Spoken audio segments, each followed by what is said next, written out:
Hello guys, তোমরা কেমন আছো? আশা করি তোমরা ভালো আছো। আমরা সবাই ভালো আছি। তোমাদেরকে সবাইকে হ্যাপি নিউ ইয়ার। আমাদের কদিন আগে ফুলকপির ভর্তা হয়েছিল, সেটাই তোমাদের সাথে শেয়ার করছি। প্রথমে ফুলকপির ফুলগুলো ঘষে নিয়ে তারপর তেলের ওপর জিরে দিয়ে লাল লাল হয়ে গেলে তারপরে ফুলকপিগুলো দিয়ে নাড়াচাড়া করে দিয়ে দিতে হবে।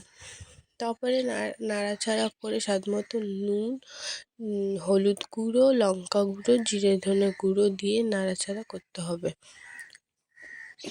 করে লঙ্কা কুচি, ধনেপাতা কুচি দিতে হবে। ধনেপাতা কুচি দিয়ে নাড়িয়ে চাড়িয়ে ভালো করে পুরটা তৈরি করতে হবে। পুরটা নাড়িয়ে চাড়িয়ে দিয়ে তারপরে স্বাদ মতন চিনি দিয়ে নাড়িয়ে চাড়িয়ে তারপরে পুরটা তৈরি হয়ে গেলে এই দেখতে পাচ্ছেন পুরটা তৈরি হয়ে এসেছে অলরেডি। এবার শুধু রুটি দিয়ে ভাজবে। এবারে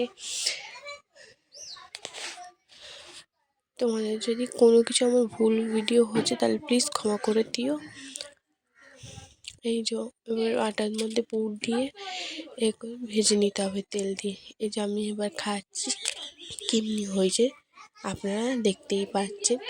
দারুণ হয়েছে খেতে একদম। আর এই চাটনিটা আমি পরে শেয়ার করবো তোমাদের সাথে। Tata, bye bye.